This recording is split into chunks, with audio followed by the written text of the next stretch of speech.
एक छोटे से गांव में कुंदन अपनी पत्नी सोनी और 2 छोटे बच्चों के साथ रहता था। कुंदन मेहनत मजदूरी करके अपना गुजारा करता था। इस बार गांव में जाड़ों की ठंड कहर बरसा रही थी। लोगों का घर से बाहर निकलना मुश्किल हो रहा था। ठंड इतनी तेज थी कि शरीर की हड्डियां तक कांपने लगी थी। जाड़े आ गए हैं। कई साल से बच्चे एक ही कंबल ओढ़कर जाड़ों के दिन काट देते हैं और अब तो वो कंबल भी फटकर तार तार हो गया है। इस बार तुम नया कंबल ले आओ। अब उस पुराने फटी कंबल में ठंड नहीं रुकती है। बच्चों को ठंड से कांपते हुए देखकर रोना आता है।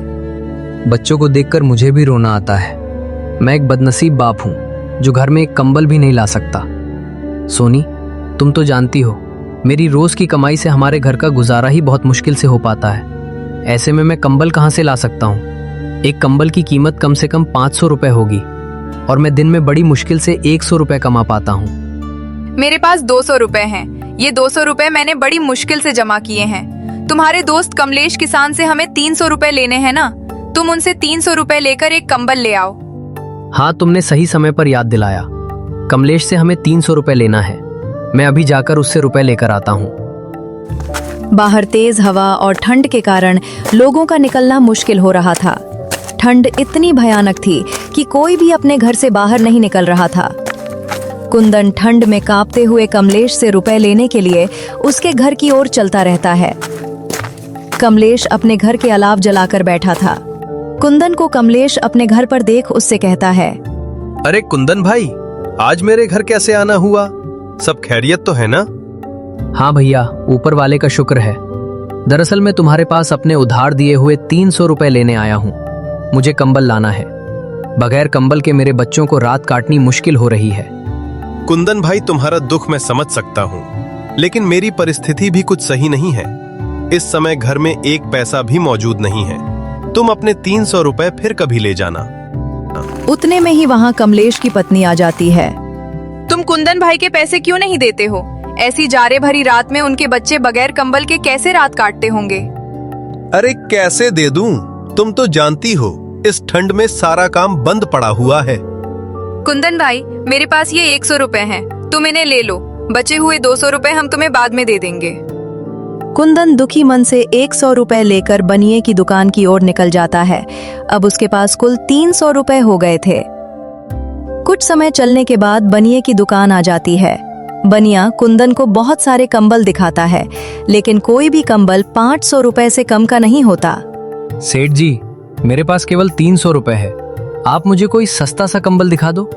अरे भाई, 500 रुपए के नीचे कोई कंबल नहीं है। सेठ जी, तुम मुझे ये 500 वाला कंबल दे दो। मैं तुम्हें बाकी 200 रुपए कुछ दिन में दे दूंगा। हम ऐसे कंगालों को उधार नहीं देते। कौन पीछे पीछे फिरे? जाओ अपना काम करो। 1 घंटा खराब करवा दिया। जेब में 300 रुपए है और कंबल लेने चला है 500 वाला। बेचारा कुंदन सेठ की बात सुनकर निराश होकर घर की ओर निकल जाता है। रास्ते में वो सोचने लगता है, कितनी हैरानी की बात है। मैं सारे दिन काम करता हूँ, फिर भी घर में कोई आराम का साधन नहीं है। गर्मियों में गर्मी से परेशान रहते हैं और जाड़े में ठंड से परेशान रहते हैं, और ना ही कभी पेट भर खाना मिल पाता है। ऐसी जिंदगी जीने से क्या फायदा जब मैं अपने बच्चों को सुख नहीं दे सकता। बेचारी सोनी ने घर से चलते समय कहा था कि कंबल जरूर लेकर आना। अब मैं क्या जवाब दूंगा उसको? बेचारी मेरी वजह से कितनी परेशानियों का सामना कर रही है। अब मैं क्या करूं? कहां जाऊं? तभी कुंदन को ठंड से कांपता हुआ एक बूढ़ा आदमी दिखाई देता है जो किसी गहरी सोच में डूबा हुआ था। उस बूढ़े आदमी को देखकर ऐसा मालूम हो रहा था जैसे वो बहुत बड़ी मुसीबत में है, लेकिन कुंदन उसे देखकर आगे बढ़ जाता है। थोड़ी दूर जाने के बाद कुंदन सोचने लगता है, मैं कितना निर्दयी हूँ। बेचारे उस बुजुर्ग आदमी को ठंड में सिकुड़ते हुए छोड़ आया, कहीं वो बूढ़ा आदमी ठंड से मर ना जाए। पता नहीं उसने कुछ खाया होगा भी या नहीं। कितना बुरा होगा अगर मैं उसे इस हालत में छोड़कर चला गया। मुझे उसकी मदद करनी चाहिए। फिर कुंदन वापस उस बूढ़े आदमी के पास गया। उस आदमी को ठंड से कांपता हुआ देखकर कुंदन को उस पर तरस आ गया। बाबा, आप इतनी ठंड में यहाँ क्यों बैठे हो? क्या आपको कोई मदद चाहिए? बेटा, मदद तो मुझे चाहिए, लेकिन तुम मेरी क्या मदद करोगे? तुम्हारे कपड़े तो खुद तुम्हारी कहानी बता रहे हैं। बाबा, मेरे बस का हुआ तो मैं आपकी मदद जरूर करूंगा, ज्यादा ना सही तो थोड़ी बहुत तो कर ही दूंगा। बेटा, मैंने एक सूदखोर से ब्याज पर 200 रुपए लिए थे, लेकिन मैं समय पर उसके पैसे नहीं दे पाया, इसलिए उसने मुझसे मेरा घर छीन लिया और मुझे बेघर कर दिया। मेरे पास इतने पैसे नहीं हैं कि मैं उस सूदखोर के पैसे देकर अपना घर वापस ले सकूं। ना ही मुझसे अब कोई काम होता है जो उसके पैसे कमा कर दे सकूं। बाबा, आपके घर में और कोई नहीं है क्या? आपके बच्चे कहाँ हैं? बेटा, मेरे 2 लड़के हैं।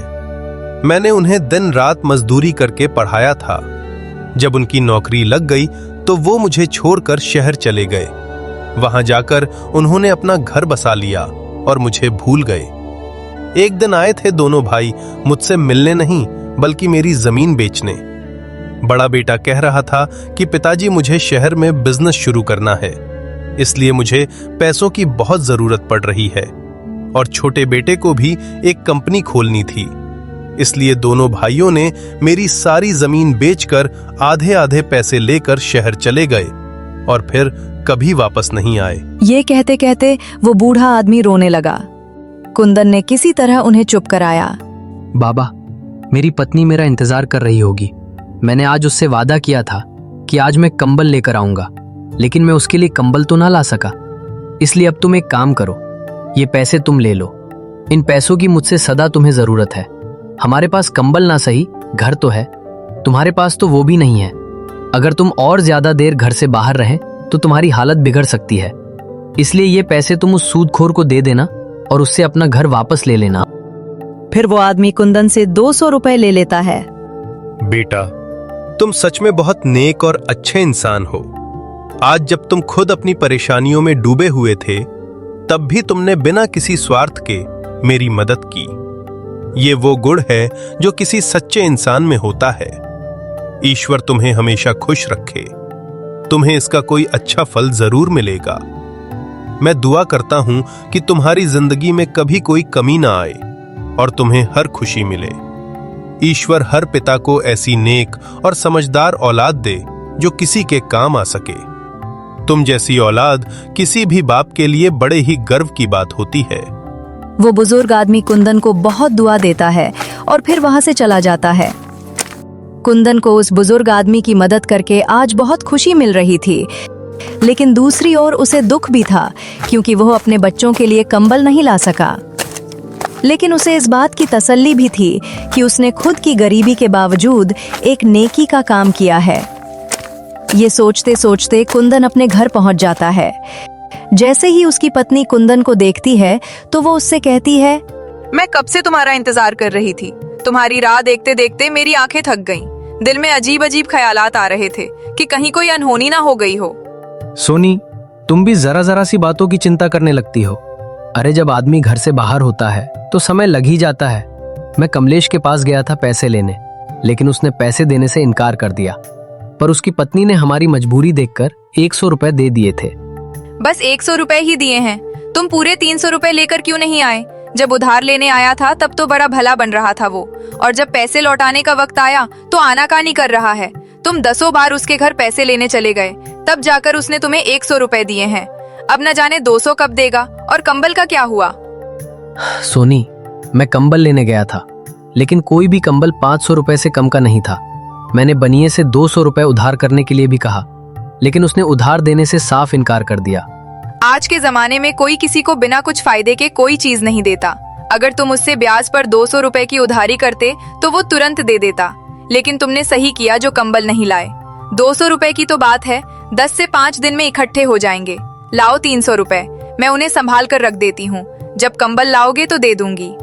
उन 300 रुपए में से 200 रुपए मैंने एक बुजुर्ग आदमी को दे दिए। उसे पैसों की बहुत जरूरत थी। वो ठंड से कांप रहा था। अगर मैं उसकी मदद नहीं करता तो शायद वो जिंदा ना रह पाता। फिर कुंदन ने विस्तार से सारी बात सोनी को बताई। कुंदन की बात सुनकर सोनी बोली, तुमने बहुत अच्छा किया। 200 रुपए उस बुजुर्ग आदमी को दे आए, लेकिन तुम्हें पता होना चाहिए कि जो दिया घर की रोशनी के लिए होता है उसे मंदिर में ले जाकर नहीं जलाया जाता। अब इस जाड़े भरी रात में हम अपने बच्चों को क्या उड़ाएंगे? भला इस गांव में कौन ऐसा आदमी है जो तुम्हारी एक की भी मदद कर दे? तुम बिल्कुल सही कहती हो सोनी, मैं तुम्हारी बात से पूरी तरह से सहमत हूँ। लेकिन वो बेचारा बुजुर्ग आदमी हमसे ज्यादा मुसीबत का मारा था। तुम चिंता ना करो, ईश्वर ने चाहा तो हमारे कंबल का भी कहीं ना कहीं से इंतजाम हो ही जाएगा।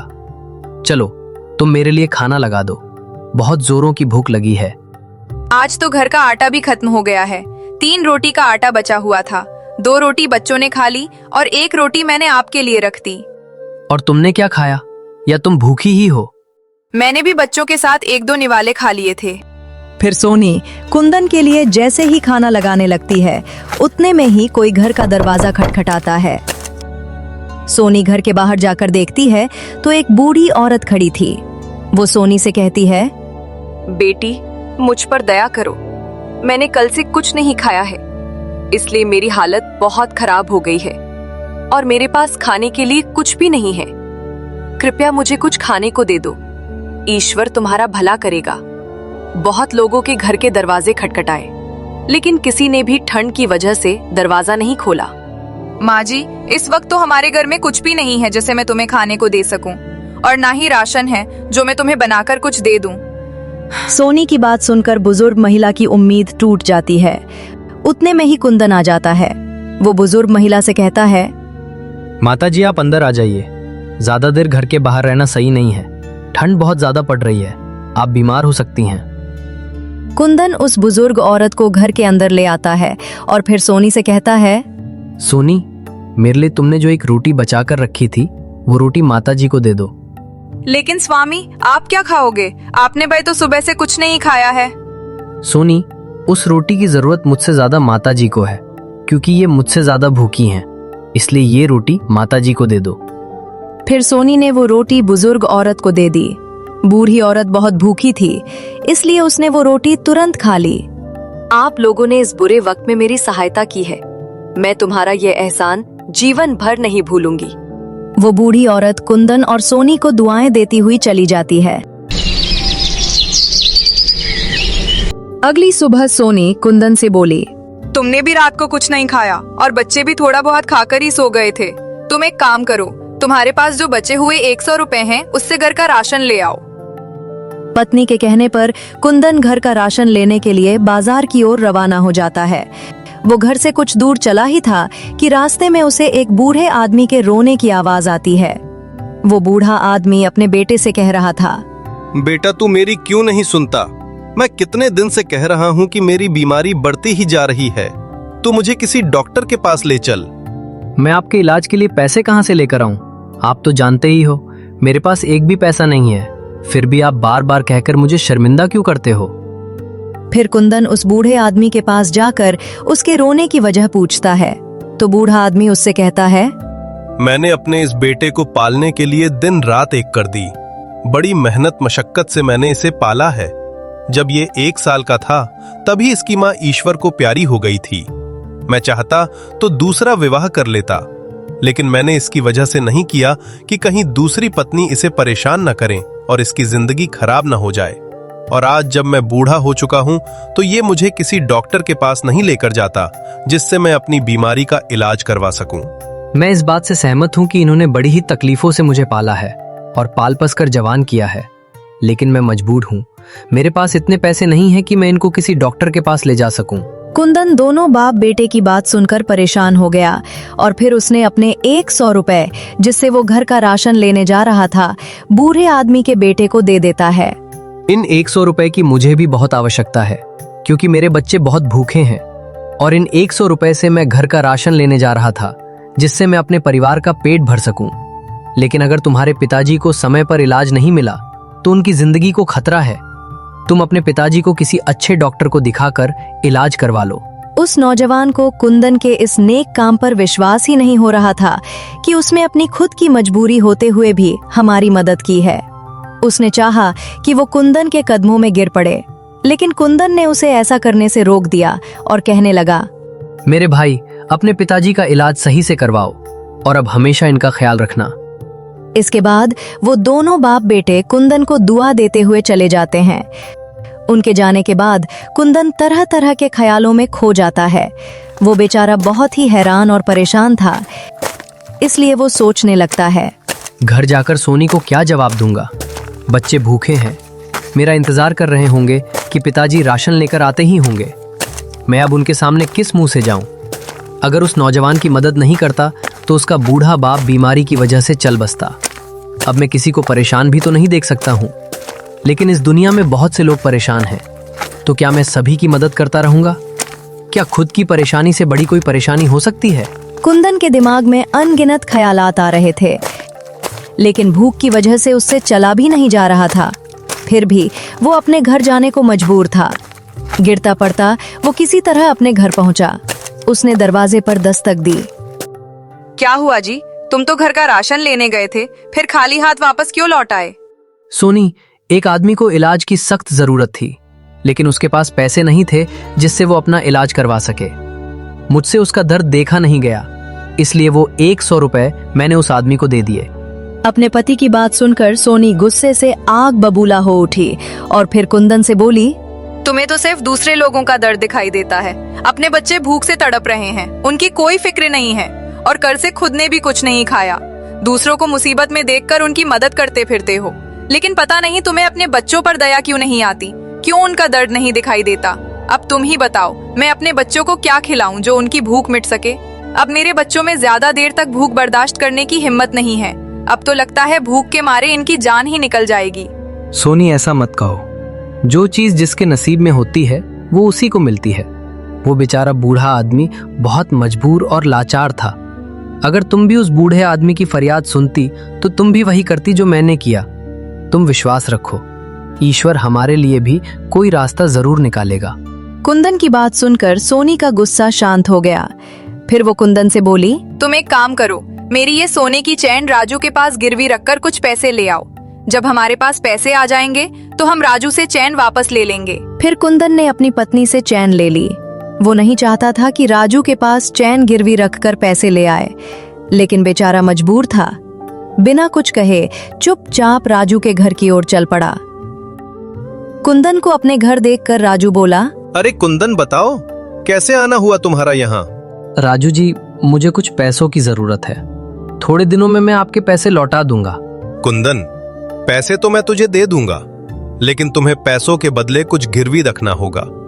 मैं तुम्हें पैसे दे दूंगा और जब तुम ब्याज के साथ मेरे पैसे लौटा दोगे तो मैं तुम्हारी गिरवी रखी चीज वापस कर दूंगा। फिर कुंदन राजू को अपनी पत्नी की चैन दे देता है। चैन लेकर राजू कुंदन को पैसे दे देता है। कुंदन पैसे लेकर बाजार से घर का राशन लेकर अपने घर की ओर निकल जाता है। ठंड इतनी भयानक थी कि उसका चलना मुश्किल हो रहा था, परंतु उसे जल्दी से जल्दी अपने घर पहुंचना था, क्योंकि उसकी पत्नी और बच्चों ने कल से एक निवाला भी नहीं खाया था। बड़ी मुश्किल से वो अपने घर पहुंचता है। उसके बाद उसकी पत्नी सबके लिए खाना बनाती है और सभी खाना खाते हैं। खाना खाने के बाद वो सो जाते हैं। आधी रात को 2 चोर राजा के खजाने से चोरी करके भाग रहे थे। उनके पीछे राजा के सिपाही पड़े हुए थे। उनसे बचने के लिए ही वो कुंदन के घर में घुस जाते हैं। उनके पास बहुत सारे सोने के सिक्के की एक थैली थी। तुम तो कह रहे थे कि तुम छोटी मोटी चोरी करते हो। तुम्हारे चक्कर में मेरी जान भी खतरे में है। अगर सिपाहियों ने हमें पकड़ लिया तो राजा हमें जिंदा नहीं छोड़ेगा। मैं तो कह दूंगा कि तुमने ही मुझे चोरी करने के लिए कहा था। मेरी पत्नी हमेशा मना करती रही कि मैं तुम्हारे साथ ना रहूं, लेकिन मैंने उसकी एक ना सुनी और आज मैं इस मुसीबत में फंस गया। मैंने कहा था तुम्हें चोरी करने के लिए। अरे तुम ही रोज मुझसे कहा करते थे मुझे अपने साथ ले चलो। आज पहली बार तुम्हारी वजह से ये मुसीबत खड़ी हुई है, वरना आज तक मुझ पर किसी को शक नहीं हुआ है। भाई, मैं तुम्हारे हाथ जोड़ता हूं, मुझे किसी भी तरह से इस परेशानी से बाहर निकालो। मैं मरना नहीं चाहता। मेरी पत्नी और बच्चे मेरा इंतजार कर रहे होंगे। एक काम करते हैं, इस सोने के सिक्कों की थैली को यहीं छोड़ चलते हैं। इसी में हमारी भलाई है। अगर जिंदा रहे तो पैसे और कमा लेंगे, अगर पकड़े गए तो जान जाएगी।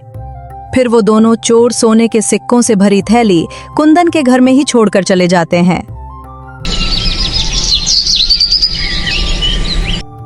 सुबह जब कुंदन और उसकी पत्नी सोकर उठते हैं तो देखते हैं कि एक थैली रखी है। कुंदन ने जब वो थैली खोली तो सोने के सिक्के देखकर उसके होश उड़ गए।